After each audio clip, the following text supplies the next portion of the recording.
사도신경으로 신앙을 고백하시겠습니다.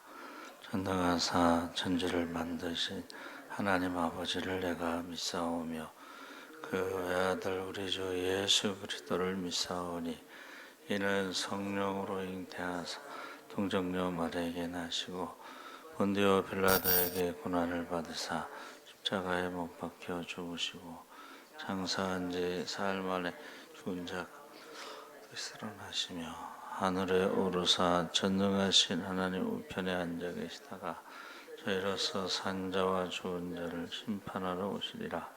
성령을 믿사오며 거룩한 공회와 성도가 서로 교통하는 것과 죄를 사하여 주시는 것과 몸이 다시 사는 것과 영원히 사는 것을 믿사옵나이다. 아멘. 찬송가 366장 찬송하시겠습니다.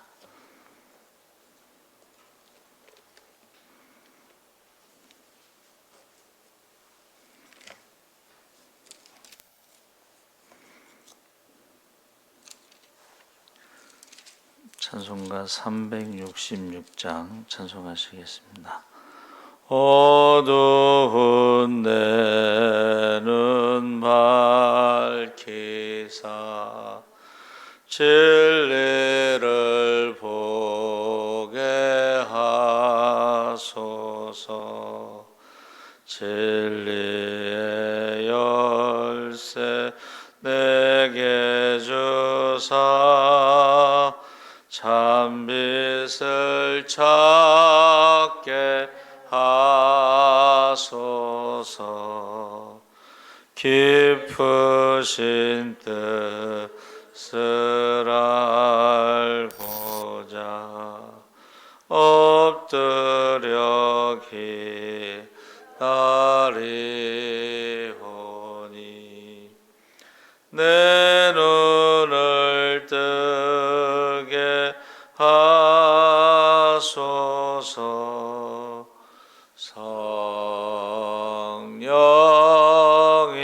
성령이여 막혀진 내 길 여시사 주님의 귀한 음성을 이 귀로 밝히 들을 때에 내 기쁨 한량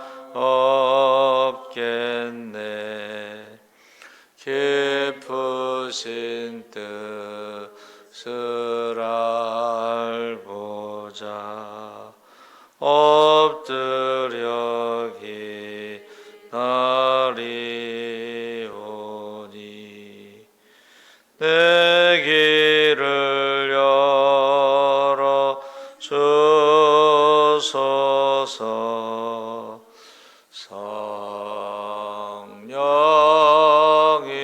성령이여 봉해짐 내 입 여시사 복음을 널리 전하고 차가운 내 맘 녹여주사 사랑을 하게 하소서. 깊으신 뜻을 알고자 엎드려 기다리오니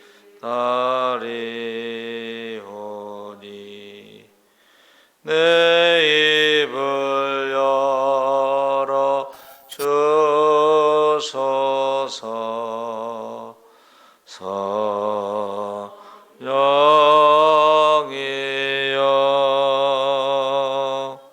아멘. 하나님 말씀은 잠언 12장 15절에서 16절 말씀을 보겠습니다. 923쪽에 있습니다.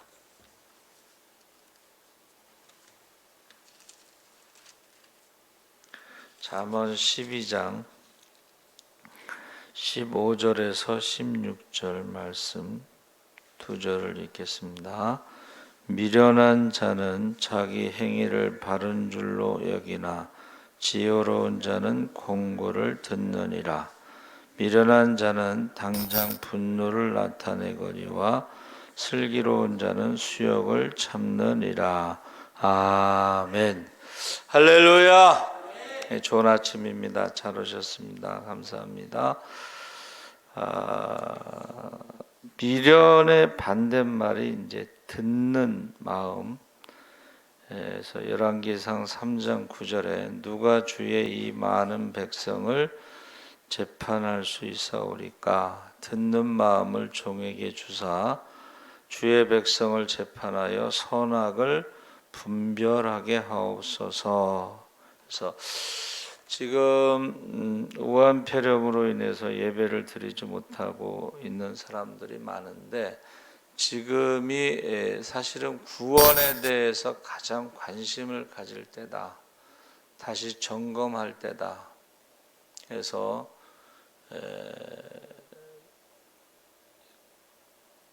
한 번 구원은 영원한 구원이라고 말하는 예정론은 교리입니다. 우리는 교리를 따르는 게 아니고 말씀을 따라야 되는데, 청함을 받은 사람은 많지만 택함을 입은 자는 적다. 그래서 예복에 대해서 말씀하셨죠. 그래서 우리가 구원받는 자들, 왕 같은 제사장들은 제사장의 옷이요, 속옷이 있는데 그것을 구원의 옷이다. 겉옷이 있는데 그것은 공의의 옷이다. 세 번째, 신부의 예복이 있습니다.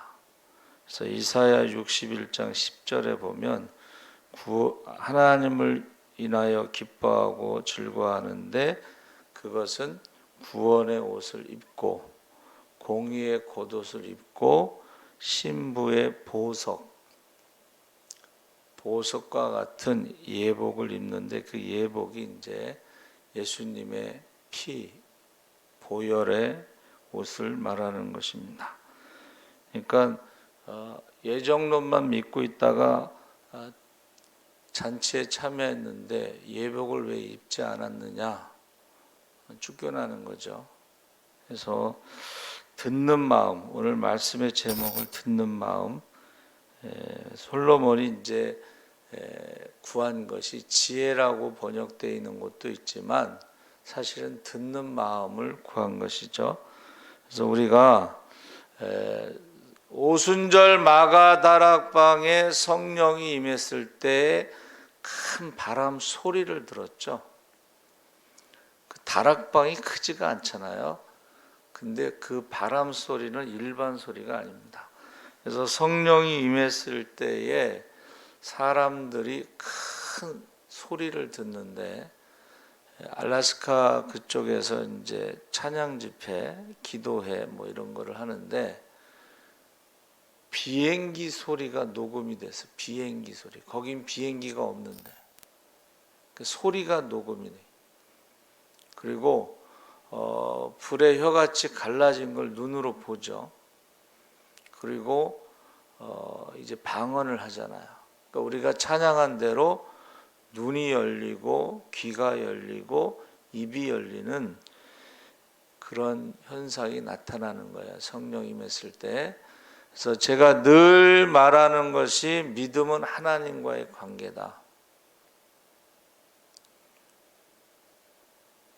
에녹이 하나님과 300년 동안 동행할 때 아무 말 안 하고 300년 동안 동행하겠어요? 그러니까 믿음은 하나님과의 관계, 주님과 동행하면서, 주님과 대화하면서, 우리가 주님과 만났을 때에 질문도 하고 주님이 대답도 하시고 하는 그런 것이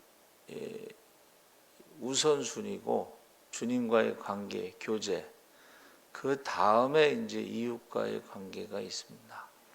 그래서 우리가 신앙생활 할 때요, 처음부터 다 잘 되면 얼마나 좋겠어요.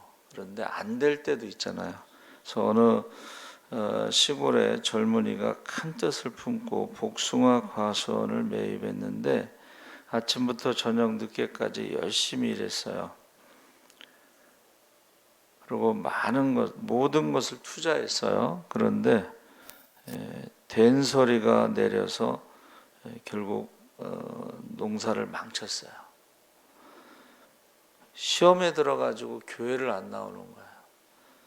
그래서 계속 주의를 범했을 때 이제 기다리던 목사님이 청년을 찾아가서 이유를 물었더니 저는 앞으로 계속 교회에 나가지 않겠습니다. 애써 지은 복숭아들을 서리를 내려 다 죽게 할 정도로 가혹하신 하나님을 제가 계속 의지할 수 있으리라 생각하십니까? 목사님이 말없이 청년을 한참 바라보다가 조용히 말했습니다. 하나님은 복숭아들보다 청년을 더 사랑하시고 하나님은 서리가 내리지 않아서 복숭아들이 잘 자란다는 것을 알고 계시지만 서리 없이는 인간이 훌륭하게 성장할 수 없다는 것 또한 알고 계시다. 하나님의 관심은 사람을 키우는 데 있다. 해서 그 말씀을 듣고 이제 청년이 다시 신앙이 회복됐습니다. 그래서 우리가 안 되면 조상 탓이라고 그러고 하나님 탓이라고 그러는데 이런 과정이 있다는 거예요. 그 어려움을 통해서 믿음이 성장하는 과정이 있습니다. 근데 거기서 완전히 이제 주님을 떠나면 문제가 되죠. 그래서 우리 요새 즉석, 고속, 빠른 것을 좋아하는데 이 마지막 때의 징조 중에 하나가 빨라진다 그랬어요. 그래서 특히 우리나라 말 중에 빨리빨리라는 것은 굉장히 위험한 말이에요. 그렇죠? 특히 건물을 짓는다든가 다리를 놓는다든가 자동차를 만드는데 빨리빨리 하다가 어디 하나가 잘못되면 크게 사고 나죠. 그래서 우리가 아름다운 신앙을 위해서는 어떻게 해야 되는가? 첫째는 2절 3절에 선인은 여호와께 은총을 받으려니와 악을 꾀하는 자는 정죄하심을 받으리라. 사람이 악으로 굳게 서지 못하나니 의인의 뿌리는 움직이지 아니하느니라. 그래서 이 뿌리가 깊이 내려야지만이 어떤 흔들림이 없다. 근데 뿌리가 내리지 않으면 날씨에 따라서, 기분에 따라서, 상황에 따라서, 이해관계에 따라서 이게 흔들리기 시작합니다. 그래서 예레미야가 뭐라 그랬어요? 만물 중에 심히 부패한 것이 사람의 마음이다. 그런데 이 신앙의 뿌리는 하나님의 은혜다 그랬어요. 하나님의 은혜만이 변하지 않는다. 그래서 우리가 은혜로 구원받고 은혜로 새 생명을 얻고 은혜로 직분을 받고 은혜로 사명을 감당하는데 우리가 살아가는 것도 은혜고 천국 가는 것도 은혜입니다. 그래서 우리가 은혜의 뿌리를 깊이 내려야지만이 세상에 흔들리지 않는다. 그래서 알곡과 쭉정이 바람에 나는 겨는 악인은 바람에 나는 겨와 같도다. 둘째로는 하나님의 줄기가 있어야 되는데 영양을 공급받아서 자라나야 된다. 그러니까 우리가 세상으로부터 영양을 공급받는 게 아니고 하나님으로부터. 그래서 요한복음 15장의 참포도나무에 비유해서 하나님으로부터 뿌리로부터 영양을 공급받아서 성장해야 된다. 고린도전서 3장 6절에 씨를 뿌리는 것은 바울이고 물을 주는 것은 아볼로고 자라나게 하시는 분은 하나님이시다. 우리가 씨를 뿌리고 물을 주는 것까지는 우리가 해야 되겠지만, 그러나 자라나게 하시는 분은 하나님이시다 그랬습니다. 그래서 겨자씨가 작지만은 크게 자라서 그늘도 되고 새들도 와서 쉴 수 있고 열매를 맺을 수 있다. 그래서 우리가 믿음이 성장하기 위해서는 말씀을 공급받아야 되겠죠. 세 번째는 열매가 있어야 되는데 12절에 악인은 불의의 일을 탐하나 의인의 뿌리로 말미암아 의인은 그 뿌리로 말미암아 결실하느니라. 그러니까 열매를 가지고 나무를 평가하는데 예수님께서도 좋은 나무가 좋은 열매를 맺고 나쁜 나무가 나쁜 열매를 맺나니 좋은 나무가 나쁜 열매를 맺을 수 없고 못된 나무가 아름다운 열매를 맺을 수 없다. 그래서 성도가 맺어야 할 좋은 열매가 뭘까? 첫째는 신앙 인격의 열매다 그랬습니다. 그러니까 하나님의 사랑과 구속의 은혜를 바로 알고 있는 사람이라면 항상 말씀의 자신을 거울처럼 비춰보고 그것이 성령의 열매 인격이다. 인격은 첫 번째 성령의 열매가 뭐예요? 사랑이죠. 고린도전서 13장의 사랑은 오래 참고, 열매를 맺기 위해서는 기다림이 필요합니다. 제가 그 전도를 나가면 어느 고깃집에 간판에 이렇게 있어요. 숙성, 기다림의 원칙. 고기도 그렇고 일본에 갔을 때요. 일본 사람들은 회를 두 개를 줘, 두 개. 예? 많이도 안 주고 두 개. 근데 우리는 회를 바로 떠서 먹잖아요. 그 사람들은 며칠 동안 숙성시킨 다음에 주는 거예요. 그러니까 우리가 열매, 신앙 인격의 열매, 성령의 열매, 사랑에 있어서 기다림의 원칙, 숙성의 원칙이 필요합니다. 그러면 자기가 그런 것을 경험한 사람은 다른 사람들이 숙성될 때까지 기다려주는 것이 그게 인격이라는 거야. 이제 우리 큰애가 이제 어버이 줄이라고 그래서 갑자기 소래 가자고 그래서 20년 만에 간 것 같아요, 거기를. 근데 이제 뭐라 그러냐면 엄마 아빠하고 이렇게 이제 체리하고 차를 타고 가는데 초보 운전자들이 계속 끼어들고 그러면서 뭐라 그러냐면은 초보 운전자들은 제발 운전을 안 했으면 좋겠다, 그런 표현을 쓰더라고. 근데 자기도 초보 운전할 때가 있었잖아요. 그러니까 우리가 신앙의 인격의 열매는, 성령의 열매는 기다림이에요. 숙성돼야 돼. 그래서 사춘기 자녀들이 반항하는 이유가 뭐라 그랬죠? 사춘기 때 뇌가 성장할 때는 반항한다는, 그 성장통이 있기 때문에 그것이 이제 반항이기 때문에 좀 부모님들이 기다려줘야 되는데, 뇌가 성장할 때는 성장통, 반항이 있기 때문에. 그 교회 안에서도 신앙이 성장하는 사람들이요 좀 반항적일 때가 있어요.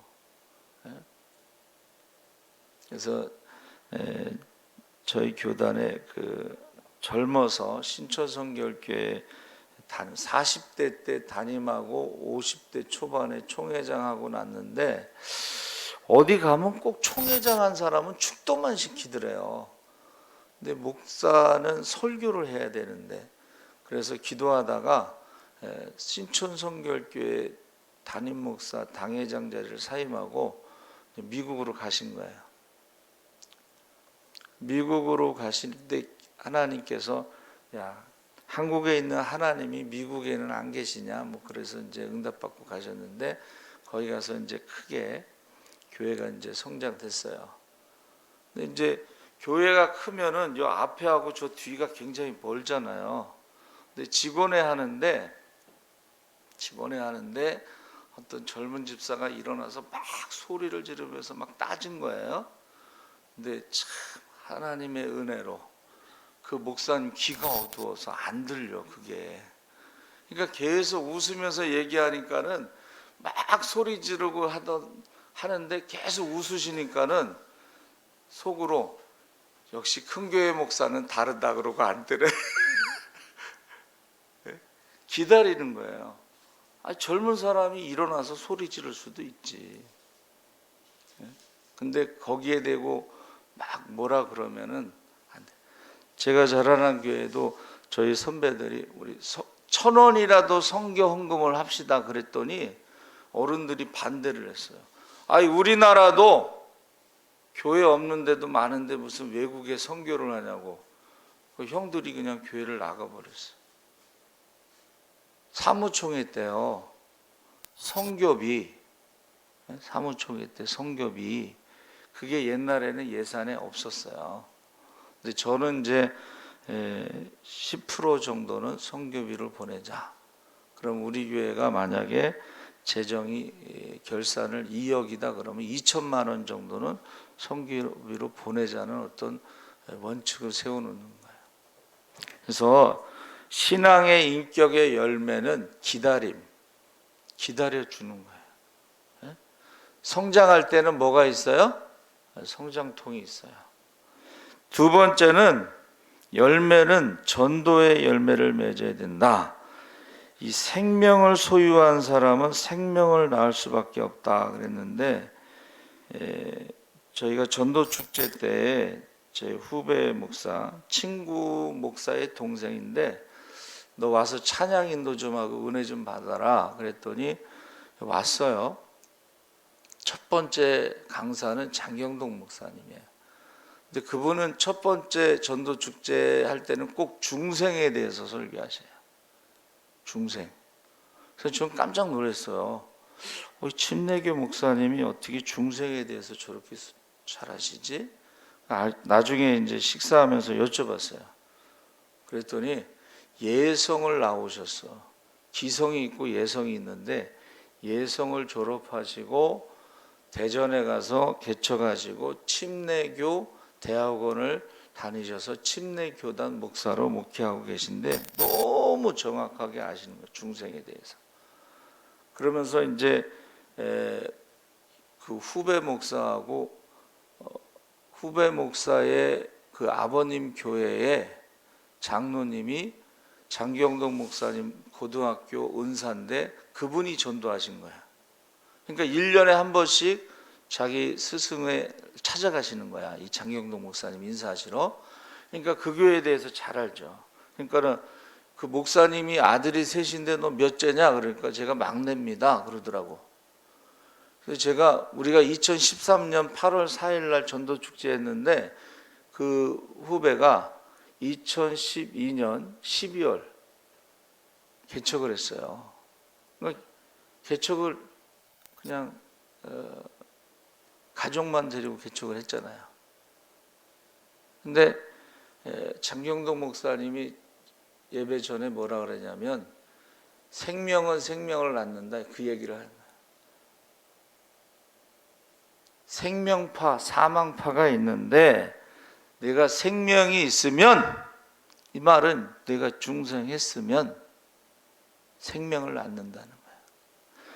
그래서 제가 이렇게 생각해 보니까는 평생 전도의 열매가 없는 분들은 이게 지금 생각해 봐야 돼요. 생명을 낳기 때문에. 그래서 물론 요새 이제 전자포로 불임 부부가 너무 많은데 성도들 가운데서도 평생 전도 한 명 못하는 불임인 신자가 요새 너무 많아요. 제가 전에 말씀드렸죠. 보험병원 가는데 어느 천주교 앞에 현수막 평생 한 명 전도하기. 평생 성경 일독하기. 이것이요, 그 현실이에요. 근데 우리가 하나님 앞에 갔을 때는 성령의 열매, 사랑, 전도의 열매에 대해서 물어보신다는 거예요. 안 그러면 오른편 강도처럼 열매 없는 부끄러운 구원에 이를 수가 있습니다.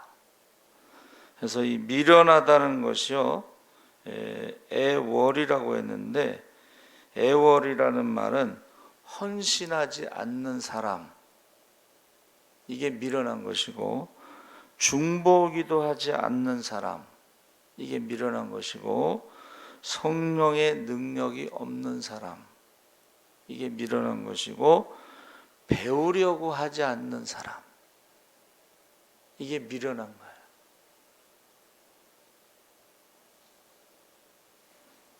그래서 우리 윤여정 배우가 이제 아시아 최초로 조연상을 받았잖아요. 근데 그 감독과 그 배우를 중심으로 모임이 있는데, 각기 다른 분야의 사람들이 만나서 밥을 먹는데 처음에는 소통이 안 되는 거예요. 각기 분야가 다르니까. 그래서 윤여정 배우가 농담을 잘하는 거예요. 지랄도 풍년이다. 모여서 밥은 먹는데 도저히 이게 소통이 안 되니까 처음에 지랄도 풍년이다 그래서 그 모임의 이름이 지풍년이래. 지풍년. 근데 서로 다른 사람들을 만나면서 계속 새로운 걸 배우게 된다는 거예요. 듣는 마음이 지혜고 듣지 않는 것이 미련한 거예요. 그래서 여러분, 제가 지금 말씀드린 거 있잖아요. 구원에 대해서 관심을 갖는데, 뭐 한 번 구원은 영원한 구원, 그 성경에 없는 내용이고 교리예요. 분명히 천국 잔치에서 주님이 예복을 입지 않은 사람들은 슬피 울며 이를 가며 밖에 쫓겨난다는 거예요. 이사야 61장 10절 말씀에 구원의 옷을, 그것이 제사장의 속옷이다. 그리고 제사장의 겉옷은 공의의 옷이고, 그 다음에 신부의 보석이라는 말을 사용했어요. 신부의 보석, 신부의 예복. 근데 뭐 사람들이 관심이 없으니까 구원에 대해서 관심이 없어요. 천국과 지옥에 대해서 관심이 없어요. 그러면 그날에 뭐라 그랬어요? 형제여, 왜 예복을 입지 않았느냐 했을 때에 아무 말도 못했다 그랬어요. 아무 말. 굉장히 심각합니다, 여러분. 제가 며칠 전에 말씀드렸죠? 어저께인가? 구속과 구원은 다르다. 거듭남과 성령 세례는 다르다. 구속은 하나님이 베푸신 것이고, 우리는 믿음으로 구원받는다는 것은 선한 싸움 싸우고 달려갈 길 마치고 믿음을 지켜야 되는 영적인 싸움이 있다는 거예요. 그 영적인 싸움에 이기기 위해서 주님과 동행하고 주님과 교제하고 주가 주신 능력으로 우리가 이길 수 있는 건데, 주님과 동행도 안 하고 교제도 안 하고, 이게 미련한 것입니다. 그래서 자기가 구원받았다고 생각하는, 미국 사람들은 종교를 물어보면 다 기독교입니다. 그리고 자기는 천국에 간다고 확신을 갖고 있어요. 근데 1년에 한 번 성탄절에 교회 가도, 아니면 평생에 한 번 결혼식 할 때 교회에서 결혼식 했다는 이유로 기독교라고 그러고 구원받았다고 그러고 천국에 간다고 착각하고 있는 거예요. 우리가 성경을, 여러분 성경을 읽어야 돼요. 그리고 성경을 알아야 돼요. 근데 많은 사람들이 착각하고 있는 거예요. 그래서 저와 여러분이 꼭 믿음에 대해서, 구원에 대해서 관심을 가지시기 바랍니다. 아멘. 살아계신 하나님 아버지 감사합니다. 우리에게 듣는 마음을 주시옵소서. 아버지 하나님, 우리가 헌신하지 않고 기도하지 않고 성령의 능력이 나타나지 않고 배우지 않는 것이 바로 미련한 것입니다. 깨닫게 하시옵소서. 알게 하여 주시옵소서. 감사하며 예수님의 이름으로 기도하옵나이다. 아멘. 하늘에 계신 우리 아버지여, 이름이 거룩히 여김을 받으시오며 나라의 임하옵시며 뜻이 하늘에서 이룬 것 같이